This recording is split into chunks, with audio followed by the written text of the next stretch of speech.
I don't want enlightenment, I just want to make art. When I transmute shame into laughter, I am Prometheus getting a Hummer from the cosmos itself, and enlightenment is a non-sequitur April Fool's joke compared to that. I want you to make art too. Steal my ideas. There's always more where that came from. Say what you should have said to that bastard 6 months ago in an aria or a sonnet. There's nothing they can do. It's satire. Anything anyone does can be art. Be the Tony Iommi of paleontology or the Joe Coleman of CPAs. When you get into the millions, money gets absolutely psychedelic. I want sufficient health, wealth, and freedom to make art that needs to exist, and if I get perversely rich doing it, I want that to happen before I get enlightened. It's more fun that way, and fun is the law. K-Chung is a celebration of the street-level activism, experimental theater, comedy, and performance art, wildly eclectic music, and edge-of-the-world weirdness of the most diverse city on Earth. We're LA's Rebel Radio family, the hub for Southern California conversation and chaos. We do a lot with a little, and we need your help in the form of your hard-earned frog skins. Go to kchungradio.org/donate. Give what you can, and be honest. Emerson Dameron's Medicated Minutes is LA's #1 avant-garde personal development program. I'm Emerson Dameron. I'm the producer and host of Emerson Dameron's Medicated Minutes, but I'm not the most interesting character in the show because we're dedicated to exploring the most fascinating subject in the world, you. Come for the discussions of power, philosophy, psychology, sex, drugs, etc., and stay for the inspiration, motivation, and tools of self-inquiry that have transformed the lives of countless listeners. I don't know how many, it's a lot. It's no coincidence that this show has spawned not one, not two, but 3 quasi-religious movements. Find out which one is right for you. Episodes premiere on K-Chung, Los Angeles, 16:30 a.m., kchungradio.org, first Wednesdays of the month, 7 p.m. Pacific. The podcast is at medicated-minutes.com. Levity saves lives. But I understand the suffering thing, and here's what I think it's about. It's a good way to make your life seem longer, because the time flies by when you're enjoying it, and it drags out when you're suffering through it and running out the clock. So maybe if you want more time, if you're just afraid to die and you don't want things to move too quickly and you know intuitively that having too much fun would cause that to happen, then yeah, I guess it makes sense to make things hard on yourself. Fear of death is the beginning of all foolishness. Death is absolute. Life is optional. Like sometimes grudges, beefs with other folks can result from the stories that you're telling yourself about yourself. If you enjoy feeling aggrieved, just enjoy that. You don't have to get revenge. You don't have to forgive. Don't forget, you can make the pretense of forgiving if you do in fact want revenge on a long timeline. You don't want to put your enemy on notice that revenge is forthcoming or maybe in the cards. Then you want to at least fake forgive convincingly. But you're much better off cultivating yourself. There's always more work to be done, and the more you do it, the faster the time will seem to go. Avoid obsessions. Let your anxiety show you where you're stuck. Let your obsessive energy go to work getting you unstuck. Put it to work for you, not the other way around. And remember that you always have not absolute choice, but more choice than you think you do. Because you only have the choices that you know that you have, and that's always going to be a small fraction of the choices that you do have. So learn to reflect in such a way that you become aware of the previously unknown unknowns, the choices that you did not know before that you had. They're back in the old awful times of really gnarly animal experiments. There were some evil scientists that had a collection of rats, and they put the rats in an enclosure with a floor that was wired up to shock them, and they indeed shocked the rats at random intervals. And some of the rats, before they got too shocked to have their full faculties about them, noticed that there was a little ledge around the side of the enclosure. If they could get up on the ledge, they would not get shocked. They could just watch what was happening. So some of them got up there before they got shocked too much to even be that observant, and some of them got so shocked that they just thought, this is the way it is. There was a pattern to the shocks for a while, and the rats got accustomed to the pattern, and then the pattern changed a little bit, and then the rats altered their behavior somewhat to comply with the new pattern. And then it just became utter chaos.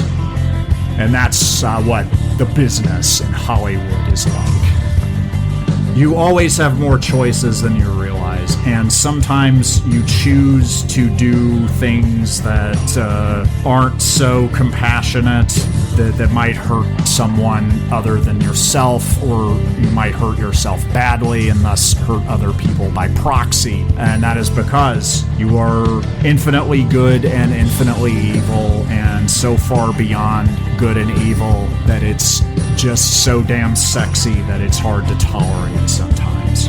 And just know that you can accept your own wrongness, sickness, twistedness. And if you're afraid that you can't get what you want without undergoing a lot of unnecessary suffering and tedium, I've got good news. You can get what you want. There are different ways to do it. I would take a fun one. Maybe have a little bit of fun, spread a little bit of mischief, and then get what you want. And then if you want suffering and tedium, you can have that also. The ease of getting what you want will not preclude any suffering that you desire. But as much as you can, keep your nose clean, eat right, exercise, maintain your integrity, avoid clutter in your space or in your head space. Set your goals and go after them. Cut your losses and learn your lesson without beating up on yourself. Unless we're talking about masturbation, in which case go for it. It is now time for Ask a Sadist, a round of Q&A with me, your host, a sadist with a heart of rugged gold. I like to hurt people in the ways that most help them, and it means the world to me when you let me be mean to you. We have reader-submitted questions, and we will start with this one. Dear Sadist, I am a recently graduated 20-something who just started my new job in my dream profession. What could that be? The mind reels. The one hitch is my boss, Selena. I assume not her real name since it's in scare quotes, which fail to scare me. Selena, who is around my age but on the more conservative side. She seems determined to make an uncomfortable work environment for me in the office. So the dream profession involves an office. Interesting. She accuses me of being too sexy, also in scare quotes. That could be scary, depending on context. And a distraction to my apparently very susceptible male co-workers. She asked me to stop wearing skirts and heels and has even gone so far as to call me, quote, sex on a stick, unquote. Now I'm shaking. Within earshot of co-workers in the break room, she silently drills her disapproving eyes into my back during staff meetings. I have chills, and makes inappropriate remarks about how my, quote, legs do all the work for me, unquote. Any advice on how to get my boss to respect the work I am actually doing and stop insinuating that I'm the office sex kitten? Signed, Cat, not a kitten.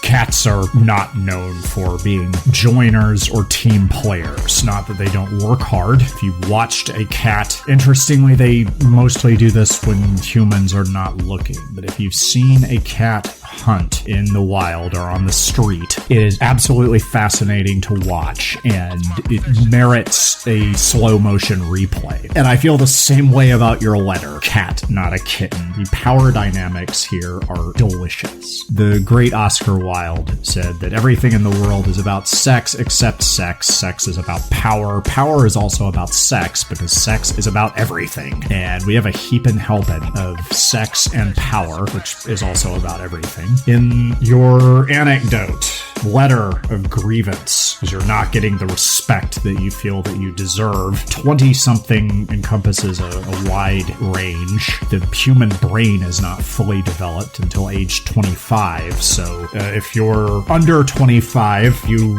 might not deserve the respect that you think that you are owed. That's true of many of us. However, you are obviously attuned to this dance, this game of power dynamics in the workplace in a way that I would venture to say that Selena is oblivious to, as she is wielding the cudgel of conventional morality against you, the weapon of boring brutes and dullards, in order to engage in a sadomasochistic relationship. She is the one that keeps bringing up sex with regards to you. I don't know if these men are wolf whistling or if they're complaining about the distractions or if their wives bring them lunch and complain to Selena. I would guess that this is only a problem in her troubled, addled with conventional morality excuse for a mind, and that gives you immense power in this situation, my friend. My advice, enjoy your youth, first of all, and the power that it gives you, and your sexuality and the appeal that that has, because there's the perception that it's somehow unspoiled, and on and on and on. People want to break your innocence, which I'm sure you're perfectly capable of doing yourself, because you are already in tune with this in a remarkably astute way. So my advice to you is enjoy your power, embrace it, use it, enjoy the dance. Let this goon feel important. Meanwhile, get good at your job. You say that it's your dream job. You're not going to be working in this office forever. You are going to be running something important, is what my intuition tells me, based on your fluency in the hidden silent language of power. So get good at your job, become indispensable, become unfireable, and thus, in the end, ungovernable, but make this dullard feel powerful. Let her think that she's getting to you. Let her feel like she's hurting you. That will be tremendously exciting for her. If you feign subservience, if you act as though she's getting to you and she's hurting you and she's breaking you down and she's rewiring you to make you more subservient to her, and that you're developing a genuine respect for your tormentor, which I believe that you're capable of doing this without going too far with the act, she's going to believe it. It's what she wants to believe, but does not want to think about directly. This gets her off. She is the worst kind of sadist because she has no idea. She thinks that God and conventional morality are compelling her to behave in this way, and is thus rationalizing it, and is thus not making peace with her own proclivities. So you can do her an immense favor by letting her think that she's getting to you. And from the way that you write, you might have a little bit of the masochist in you, and that's something I love to see and do not discourage, and you can enjoy that. Enjoy the dance, my friend, my cat-like prodigy.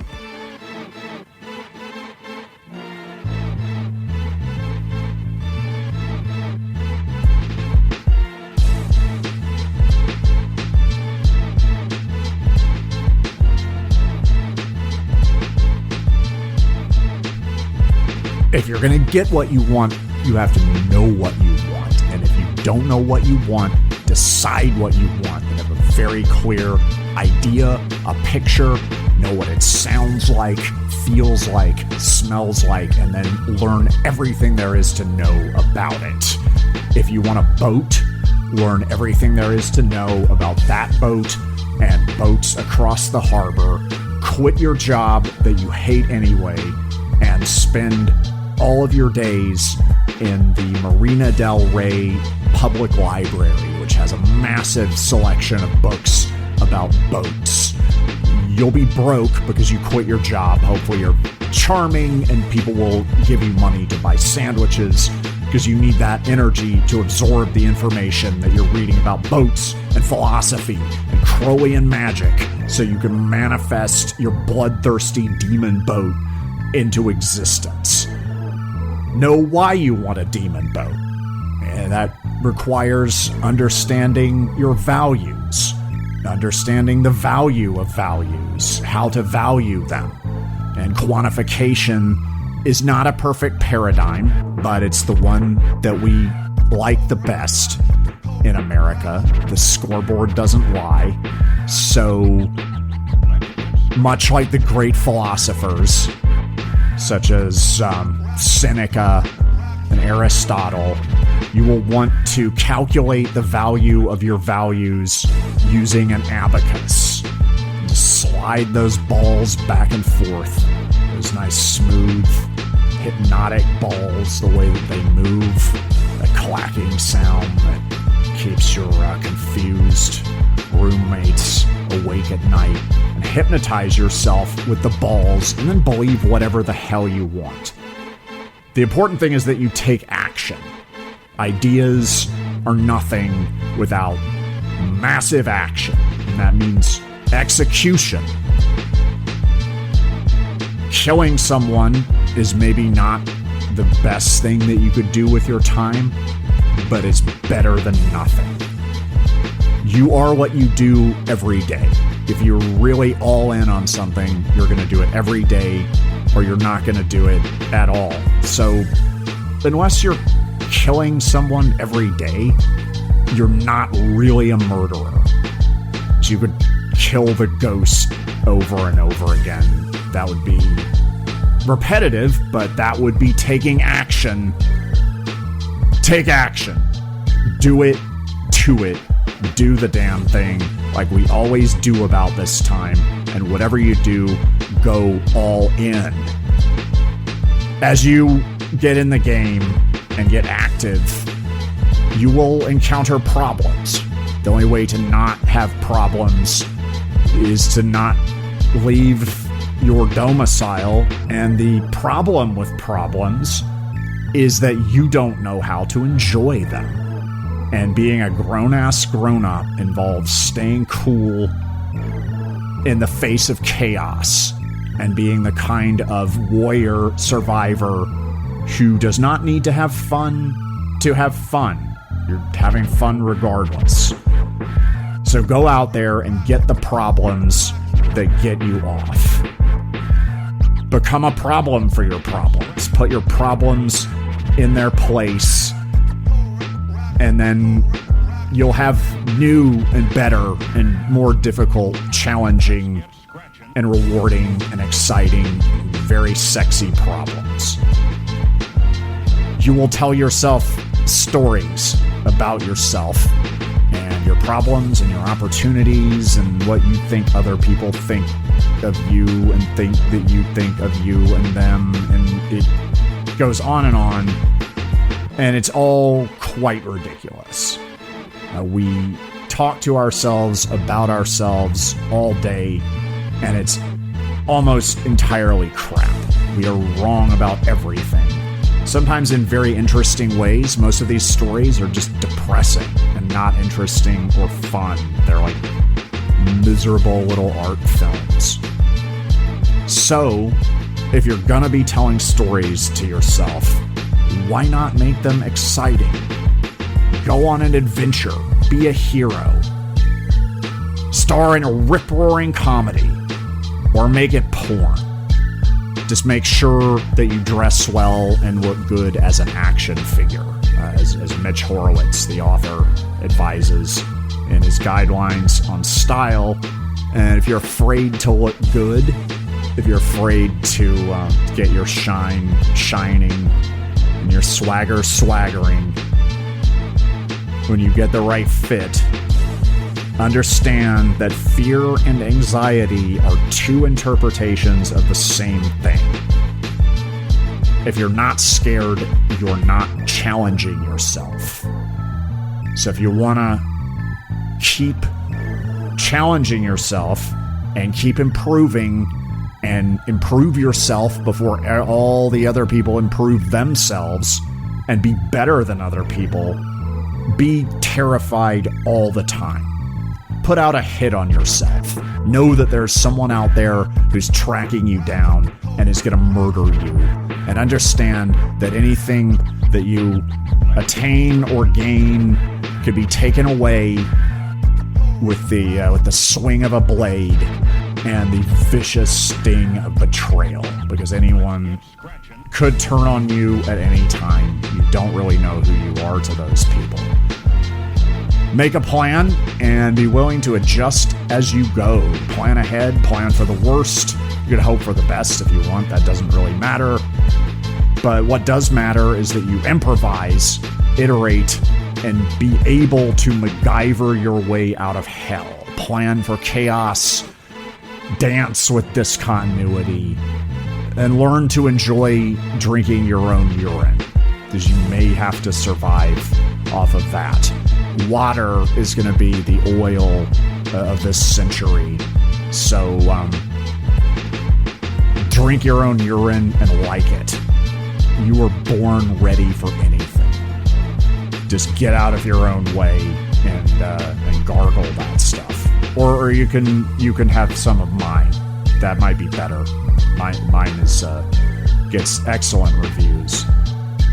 Create rituals that help you get into the state beyond unconscious competence in the golden realm we call Paradise City. Some people call it flow. Some people call it just state.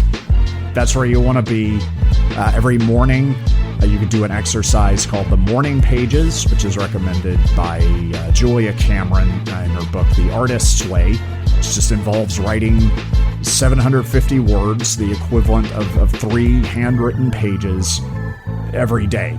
And the morning is the best time to do it. Just get it done and do it kind of the same way every day. Because the more things that you do exactly the same every day, the more mental energy you will free up to put real thought into important things. So your morning pages should be variations on the same theme every morning. You should write a letter to an imaginary friend, a middle child in a family in the suburbs of Connecticut who is relatively happy, very bright, curious about the world, feeling a little boxed in by suburban life, kind of knowing in her it's creeping into her conscious awareness that the dream of the mortgage, marriage, and monogamy is dead, and she's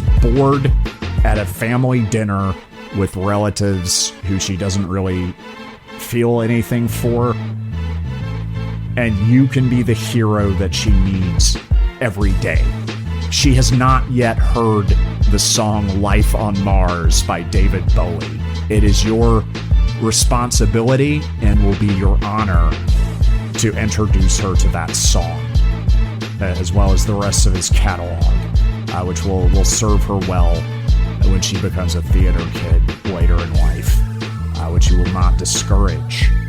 You, in fact, will familiarize yourself with some of the great arias as her musical taste expand into realms that yours have never been in, and you will write to her every day, and that will put continuity in your life, and that will be all to the good, because there's going to be a lot of uncertainty.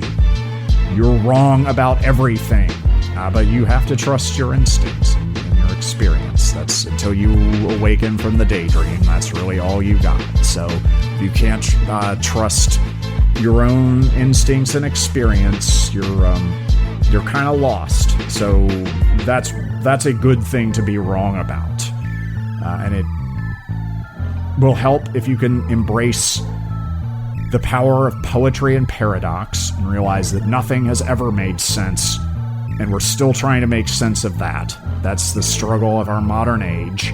The future is full of surprises, but don't put money on that. It could be boring. Again, it's full of surprises. All bets are or should be off. Make sure you get the big stuff handled every day. You can do maybe 4 significant things in a day. You'll give yourself a massive to-do list, and then you'll barely put a dent in it, and you won't trust yourself. So stay humble, take notes on how it goes, and again, revise as you go. Have sex every day. You really should be doing that. You should have the self-confidence and swagger flowing through you at this point, where you want to throw down hard in the bedroom every day. Make that happen. Whatever it takes. Do it before dinner. Right? Don't try to do it after a meal. Have sex first, and then eat, and then watch Netflix or whatever else it is you're going to do. And make sure that at least twice a day you do your meditation practice. Meditation is not a nice to have. It is absolutely necessary for enduring the cascading avalanche of too much information, too much garbage, too many outer orbit acquaintances taking up our time and awareness. You need a meditation practice. It doesn't have to be sitting meditation. That's boring. And the people who do it are obnoxious and precious. But you can do screaming meditation. Like, it's kind of a combination of meditation and primal scream therapy, like John Lennon and Yoko Ono did. Just make sure you do the same thing every day, because every day should be close to identical vis-a-vis your own itinerary and plans, so that you will have plenty of energy left to deal with the inevitable. I don't know. It's not guaranteed. Nothing's guaranteed. You're probably going to chew on some chaos. So be consistent in the areas where you control, and find the people who deserve to have you around and share your oxygen. And only hang out with people who deserve your company and who you enjoy hanging out with more than you enjoy being alone, and who enrich your life in some way. They can be mentors, people who are a couple of levels ahead of you, but humble and see the greatness in you and help bring that out rather than just trying to make copies of themselves. You want to be aware of that. And help people who are struggling but can help themselves. If you give them a hand and give them a platform, they can take it from there. And they can take it with them, and they can reciprocate and return your gratitude at some point, which isn't the point. If you never see them again, your job is done, but it is kind of nice. You can have someone around to help you move across town, or just enjoy a pizza without them moving. You will be filled with gratitude. You know, people like that on your team, and you really ought to be. It's not. There's no should. Like, just be full of gratitude all the time. You already are. You can't help it, because gratitude is everywhere. So be grateful for everything and to everyone. If somebody is your enemy or did you dirty, you may as well learn what you can from it and laugh. Ask yourself, what can I learn from this? What's funny about this? And then get revenge and be grateful for the opportunity to do that, and sharpen your killer instincts. Make peace with your capacity for violence. Be grateful to anyone you may have choked or strangled over the years. Those are your best teachers. They helped you in ways you'll perhaps never fully understand, but that are deeply embedded in your psyche and who you are and how you move in the world. Have gratitude for fruit cups, for the sunk cost fallacy, for the color magenta. And when you have a chance, get some stuffed animals. They could be yours or somebody else's, or you could get them from a thrift store and set them on fire and sacrifice them and purify them with flame, because you can, and be grateful that you can, because you are free.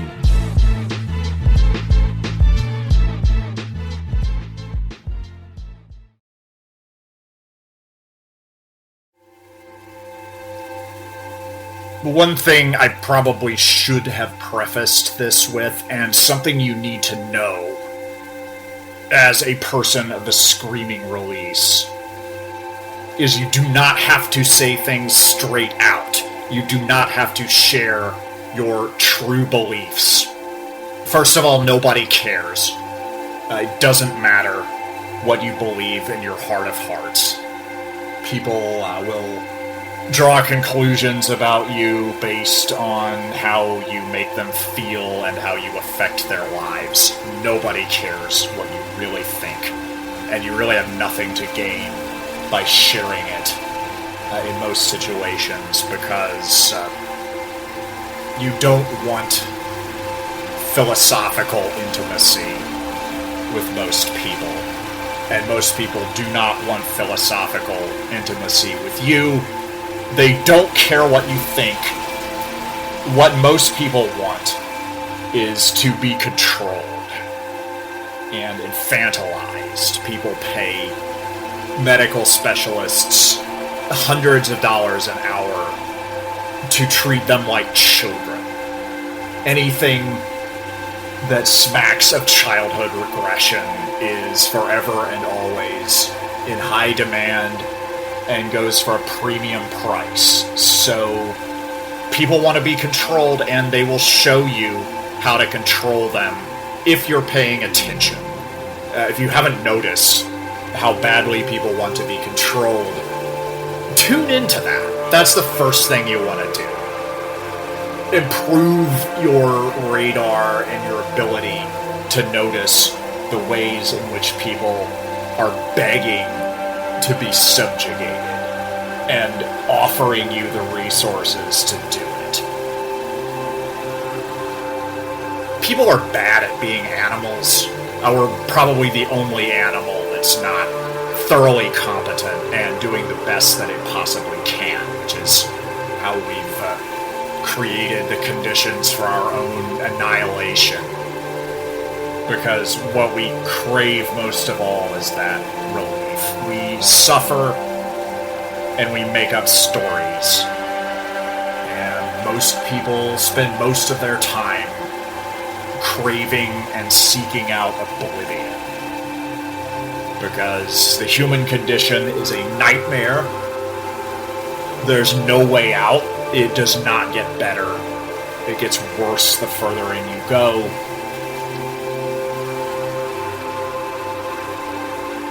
And people want to destroy themselves.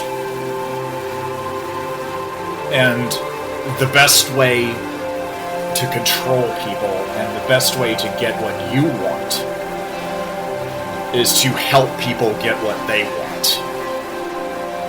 With the knowledge in mind that getting what they want is pretty much guaranteed to destroy. You want to be cool about it. Don't make sudden moves.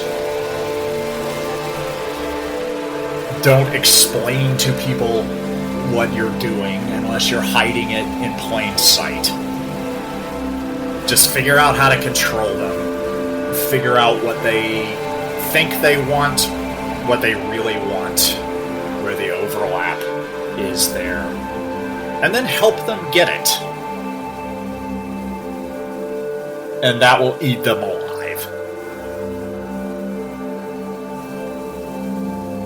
And you can avail yourself of their resources, their energy, get your protein that way. Have your rotating cast of disciples. That requires making people feel good. And that's why I like to make an example of narcissists that try to get involved with the people in the screaming release, because y'all screw it up for the rest of us. Whatever strength and self-confidence you have is a millimeter deep. And you just have to be cruel and obvious and stupid in the way that you go after people and try to control them. And it's pathetic. It's aesthetically disgusting to me. And when the time comes to make an example of somebody, it's going to be one of you, because humiliation works on you. You are simple that way.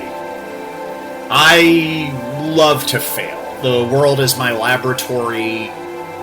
I learn so much and get so much inspiration from the things that make me feel small and insignificant and worthless even.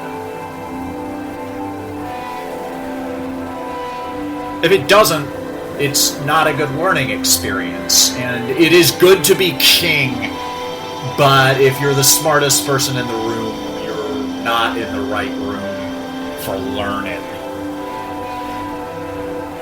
So if you limit yourself and you're basically a narcissist and a creep, I will come at you and you're not going to like it. The most important thing to remember as a person of the screaming release is that no one really likes you.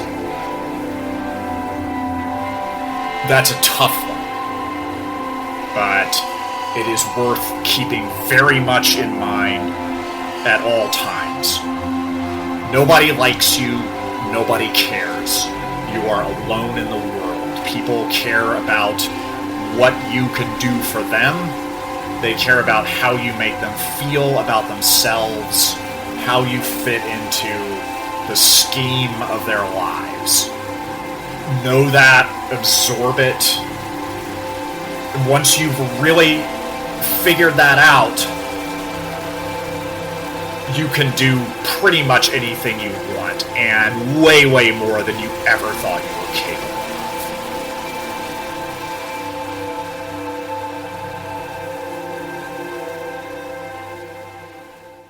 I feel like I'm losing my mind. And that's not the way I normally feel. I've got a pretty good handle on my mind.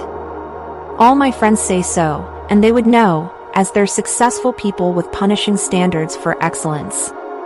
My friend Alexia is one of the most creative artists I've ever known and also an in-demand life coach. She says there's just a certain something about me, something people trust. My friend Mark has the third most popular Vimeo channel of them all, by certain metrics, and he always solicits my opinion. He thinks I'm a genius and says he loves being around me, just to soak up my demonic energy. I think that's kind of silly, but I'll take it, but only because it's from Mark. And yet, it's hard for me to accept that a genius could feel the way I feel today. The way I've felt for the last few months. It's been 90 days. I expected some relief. I just knew I could wrangle this to the ground, the way I attack all my problems, and everyone else's problems. But this one is different. Mark can't help me. He's too self-absorbed. Even Alexia can't help me. Maybe she's really not that smart after all. I've been over and over this. And these wild feelings keep driving me back to one person. You. You're the only one who really gets it. Well, aside from my friend Stuart, who's also probably the greatest living contemporary philosopher, and no one has heard of him because he's so humble and he's not on any map they could understand. He gets it. He gets that you get it. And he wants me to tell you. So I'm telling you. I love you. I love everything about you. I'm obsessed. You're the only person who knows how to break me the way I ache to be broken. I'm so tired of being so tightly in control of everything in my life. I'm tired of managing other people's lives. I want to be free. I want to be swept away. I want to be owned by someone who's strong enough to hold me in that space and handle that responsibility. I have very good judgment, especially when it comes to people. And I believe you are that person. If you can handle that, I'll be hopelessly devoted to you forever. I'm angry. I'm tough. And I'm tired. I'm tired of hiding my hurt. I hope you can help. I hope you can hurt me in ways that will help me. I want to let go. I want you. Hey Sandy, it's Aaron. I haven't been ignoring you. I've been on my magical mystery tour, riding the lightning, doing my thing, and making things happen. I've got a lot of cool projects I'm working on. They're not ready yet. I can't wait to share them with you when the time is right and the feeling is right. After I've done a little bit more work I refuse to get specific about. Okay, I admit it. I have been ignoring you, but I haven't been doing it thoughtlessly. I'm ignoring you with intention, because it's fun, and it's sexy, and I know it gets you worked up. I know your secret. Don't worry. I'm good at keeping secrets. But I know, and you know I know.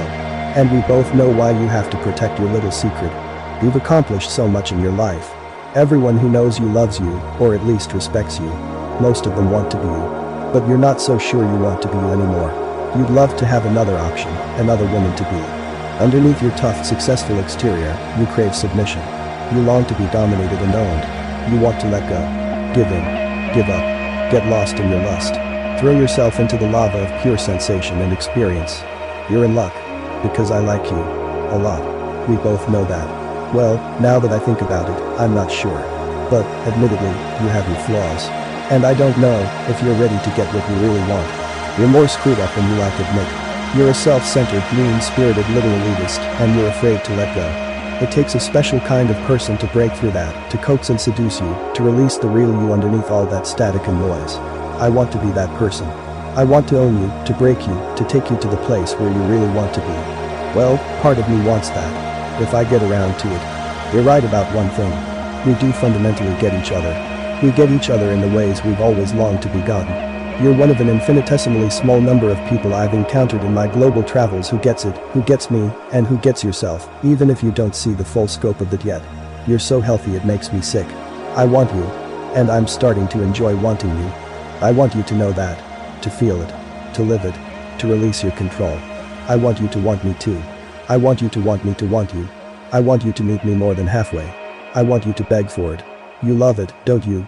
It's for your own good.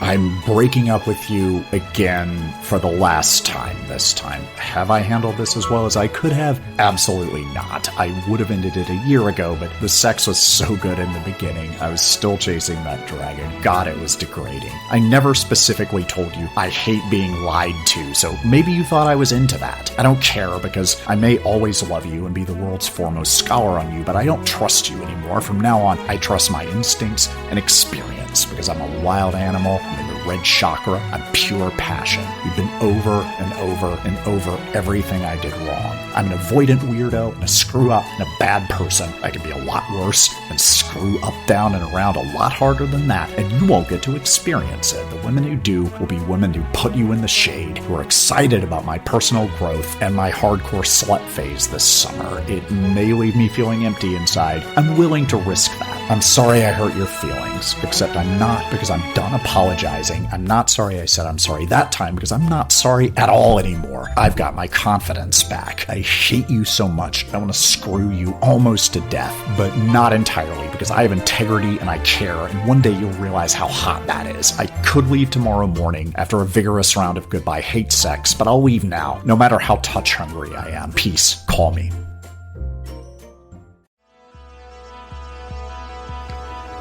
The difference between you and me is that I'm tuned in. I get it. I know the angles above the angles. I know the players. I see them come and go. I've been around long enough that there are no surprises. There are repeating patterns. Some of the names change, some of the fashions, but it's mostly pretty predictable. Well, you can see it like I do. But that's the difference between you and me. The difference between you and me is that you need a sense of magic, and that's admirable. It's a good quality to have, and young people, you should be having fun, making those sexy, risky investments. But you got to give that up at some point if you really want to make it in the business. And I know what it is to do that. And I can have fun doing that. I don't even need to have fun to have fun. And that's the difference between you and me. The difference between you and me is that I always keep my ear to the tracks. When I finish a project, it's not over. It's a beginning. It's a resource for new information. And I will always come back and pay attention and build on the work I've already done, add to the stories I've already told, revise, edit, redo the whole thing, because life is not a product. Life is in flux. I make products, but I understand a few things about life that make me a little bit better at making products and make each of my products a little better than the previous one. And I see you trying new things, seeing what works, what doesn't, what gets people clapping, then doing a little bit more of that thing, and doing a little bit more of that thing, eventually becoming that thing. And then people stop laughing, people stop clapping. Maybe they still do, but you know they're just being polite. And you wonder what happened.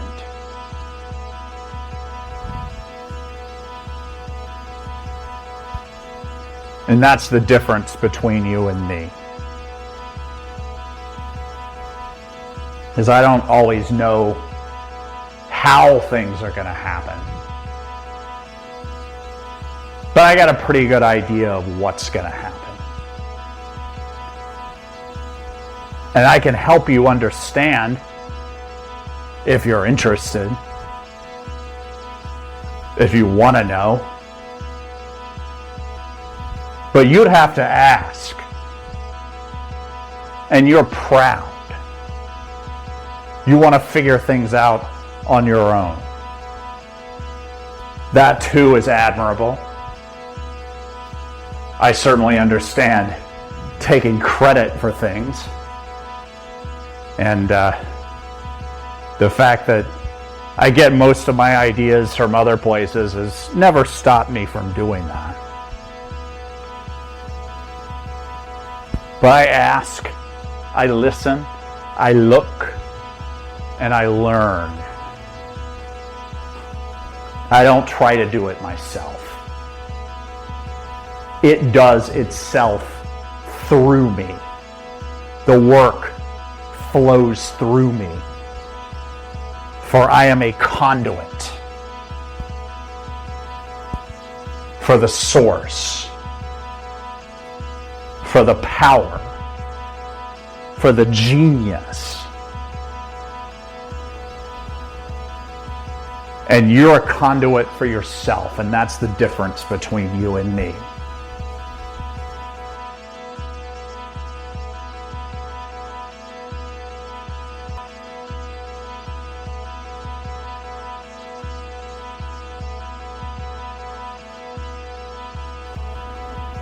Who needs sleep? Not me.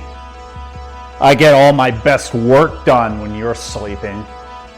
All my thinking usually happens in the wee hours. Right now, all of my hours are feeling a little bit wee. I haven't had 8 hours in weeks, and I'm on it. I'm in it. I'm feeling it. I'm getting insights that feel like revelations. I know, and I know I know. I'm working on solutions. Not going to be mistreated. I'm going to stand up for myself. If I'd been sleeping, I never would have figured that out.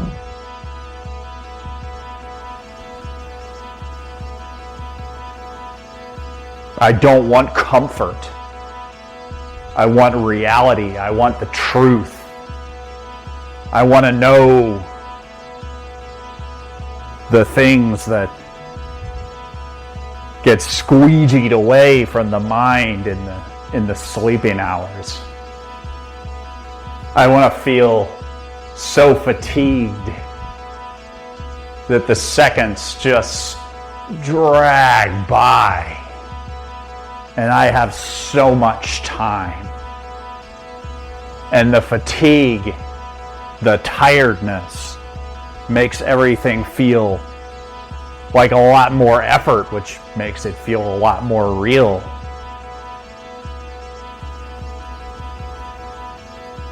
There's no half-assing it when you've been up for 3 days straight. You're in or you're out. It's hell yes or hell no. And I say hell no to sleeping. Never let me sleep, because if I sleep, then I'm sleeping. And if I'm sleeping, I'm not getting things done. I'm not putting the boots to the people that want to give me problems.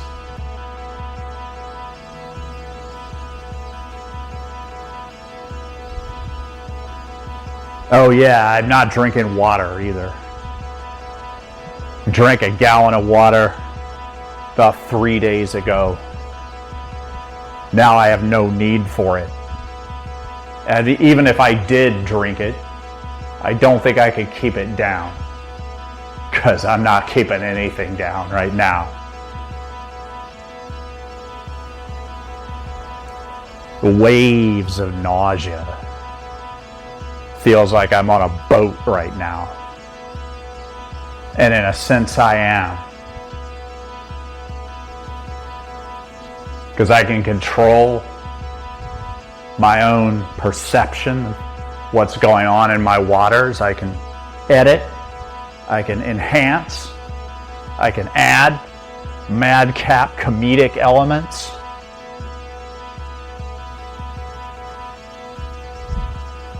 This is my domain. And it's only because I resisted sleep for so long that now I can't sleep. I have a confession to make. I thought last night, maybe I really need to get some sleep. And I tried, and it wasn't happening. So I thought, you know what? As long as I can't sleep, I'm going to meditate. And I'm going to meditate until I fall asleep.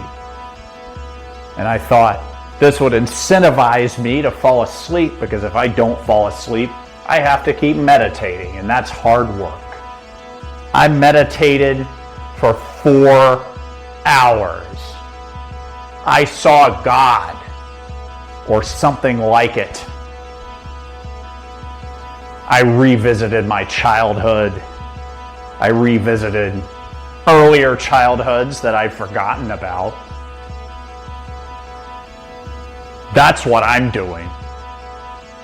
If you're sleeping, enjoy that.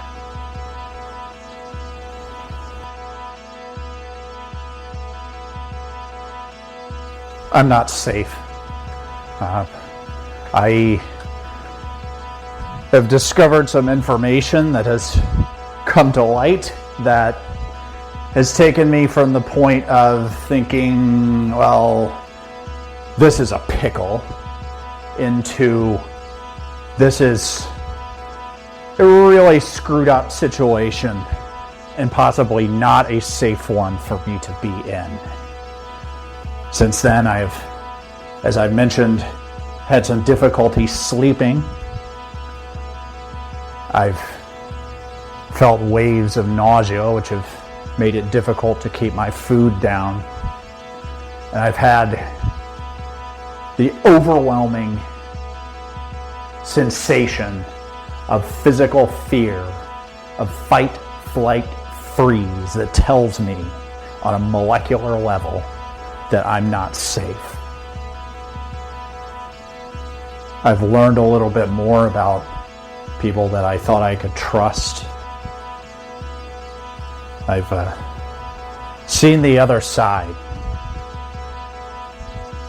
seen the lack of consideration. And I'm accepting now that I may be much more alone than I previously thought. I'm very much alone right now at home, with a sense that the world is closing in.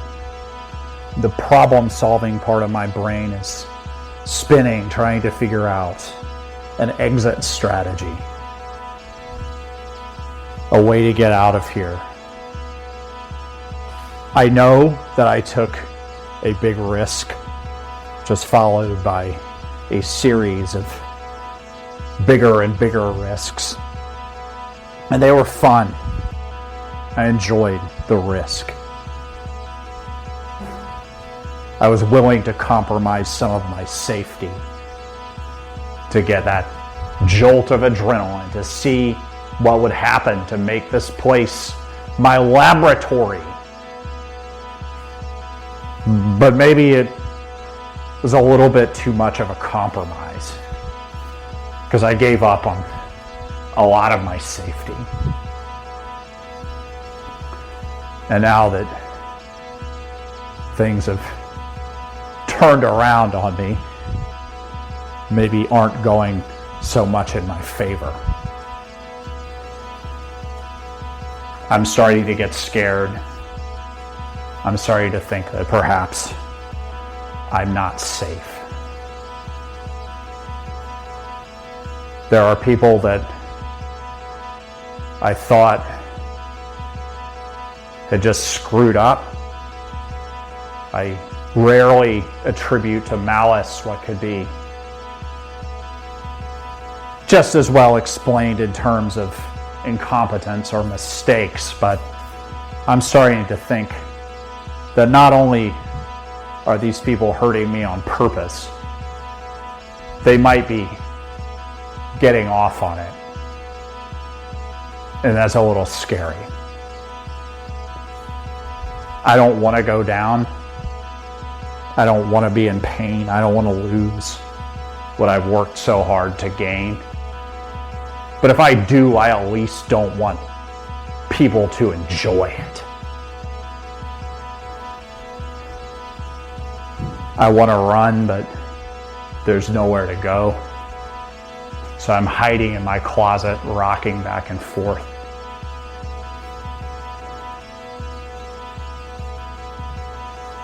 Just shaking until I'm all shook out. But that's not happening. Shakes just keep happening. And it's getting a little harder to deny that I'm not safe. I'm sorry. Please forgive me. Thank you. I love you. Please help me.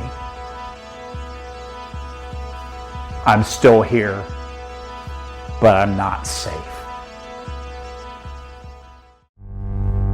I would like to take the liberty of sharing with you a compelling dream that I had. Perhaps your heart sinks at hearing this proposition.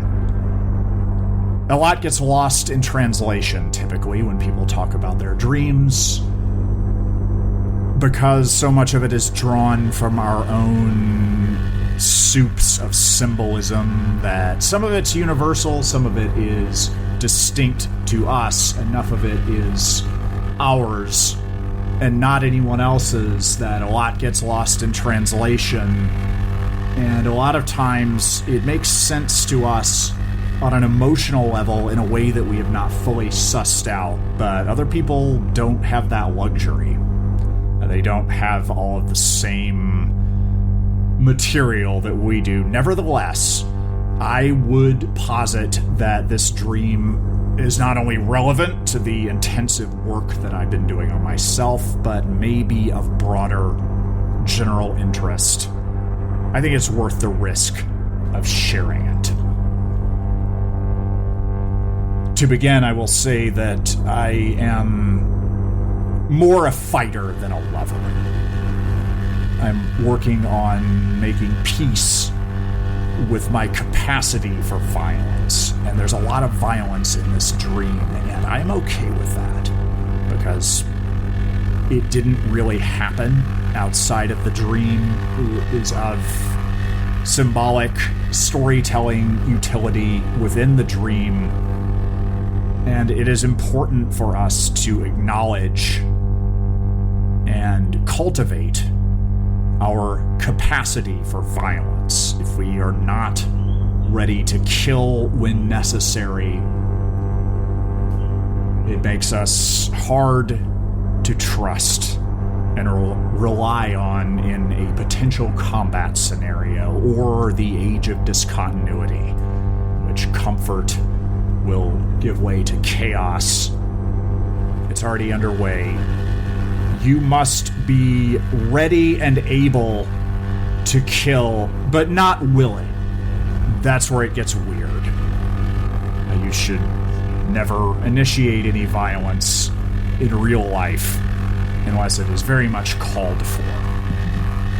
And I was not initially initiating any violence at all. I was orienteering my way through a woodsy landscape, and it felt like I was in an apt milieu for me. I spent a lot of time in the woods as a child, time with nature. I think nature has healing power. I think it can potentially save us from our own self-destruction, or maybe accelerate it. It takes the Mark Fisher accelerationist approach and just get us off the planet so it can start undoing the damage. Either way, nature is going to be an important part of what happens with the human race. It always has been. We should acknowledge it.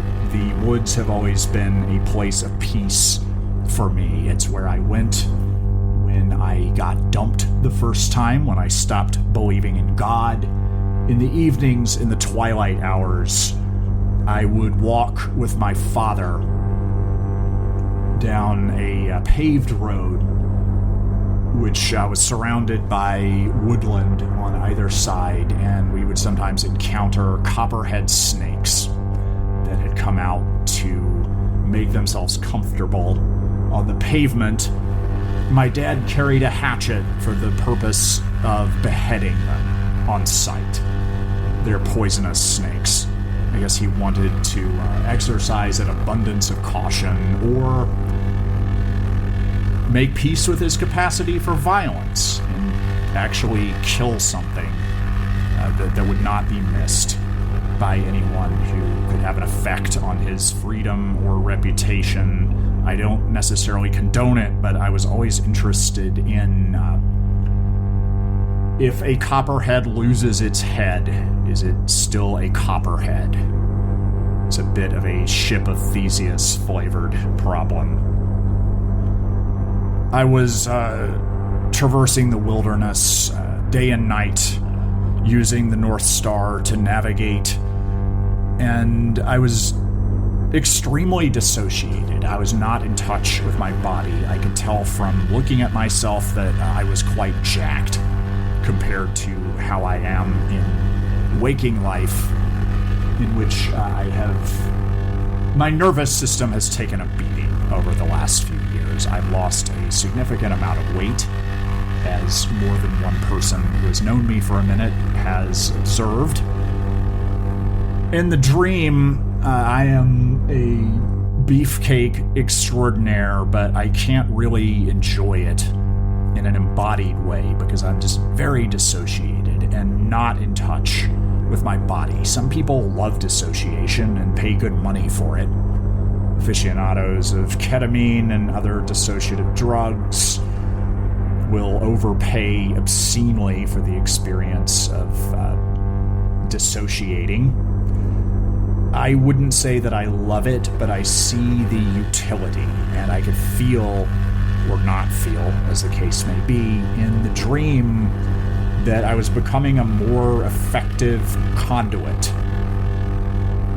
I normally assume that I have free will. I think it's a convenient misapprehension and interpretation that is not accurate in the way that we believe it is and perhaps need to believe it is to keep society humming along. I believe a lot of stupid things for the sake of convenience. I consider that to be one of them. In this dissociated state, I felt much more receptive to letting the lightning live through me. I felt possessed by strength, electricity that was not strictly my own. And I was on a mission. And I had a sense that time was of essence. I was going to find my old friend who I considered the one person that could understand the pain that I was carrying around in my chest. Beneath the dissociation, the sense of frozenness, there was a sharp pain of heartbreak that had been getting worse over time. Heartbreak sometimes gets better over time. I mentioned that I'm more a fighter than a lover. Love is the more frightening of the two. My advice to myself at this point is to be the less invested partner, or the least invested partner in a potential polyamorous situation. But the romantic will out. The romantic is stronger than the cynic. It has more to live for. If you try to lock it up with cynicism, its revenge will be bloody and brutal. So my recommendation is try not to invest more than you can afford to lose, and if you need excitement, practice the art of sex transmutation. That's where you take your sex drive, the very force of creation, and turn it toward backgammon or something where people don't get hurt. Emerson Dameron's Medicated Minutes is the #1 avant-garde personal development program in Los Angeles. We're talking sex, drugs, power, self-help, and satanic Buddhism every first Wednesday of the month, 7 p.m. Pacific, on KCHUNG Los Angeles, kchungradio.org, medicated-minutes.com. I'm Emerson Dameron, producer, host, and wounded romantic hero, but the brightest star in our firmament is you. Levity saves lives.